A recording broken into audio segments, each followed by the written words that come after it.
原标题：川军师长王明章牺牲后，国民跪拜于长江两岸，英法船舶降半旗致哀。1938年3月的藤县作战，为中国军队于徐州战场的布防赢得100多小时。要记头功者，无疑是总指挥川军122师师长王明章。王明章45岁，四川新都县人，自幼聪慧过人。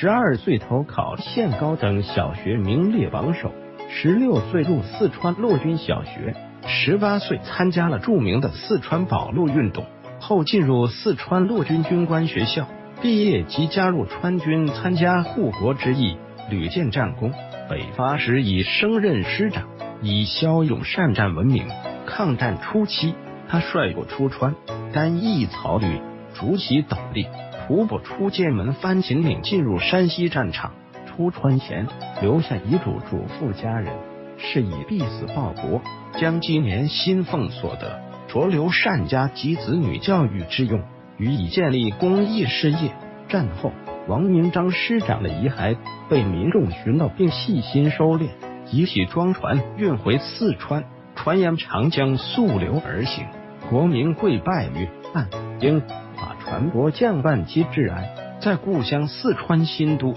民众为王师长举行了迎灵安葬仪式。毛泽东等共产党领导人敬献的挽联上写着：奋战守孤城，视死如归，是革命军人本色，决心坚强敌，以身殉国，为中华民族争光。王师长墓园楹联为蒋介石亲传，直干戈以为邦家，壮士不还，拼将忠诚垂于宙。闻皮鼓而思将帅，国殇同哭，忍标以响肃清狗。1938年4月6日，国民政府特令褒奖王明章。陆军第122师师长王明章，复性刚毅，志行忠贞，此次于藤县之役，苦守要区，于3昼夜，足待援军到达，阵线得以巩固。不幸疏勋福建，以率部奋力响战，敬而殉职，缅怀壮烈。到西书审，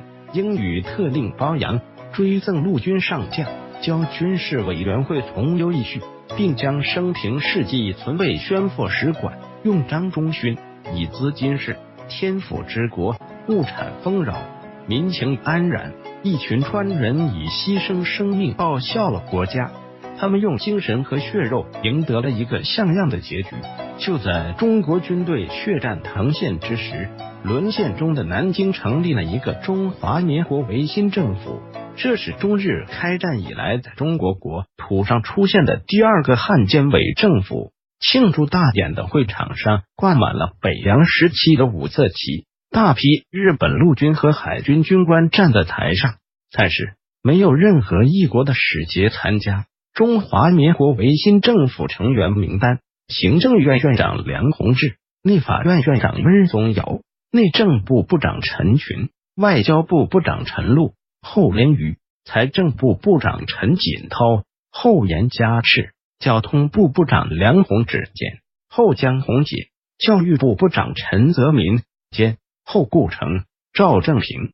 事业部部长王子惠，绥靖部部长任元道，司法行政部部长胡仍泰，秘书厅秘书长吴用伟，印驻局局长李宣体，宣传局局长刘香业，禁烟局局长刘亚文。中国遍地英雄，中国也有汉奸。亲爱的朋友，如您喜欢本文，请关注大鹏微信公众号大鹏说书账号的番薯欧书返回搜狐，查看更多责任编辑。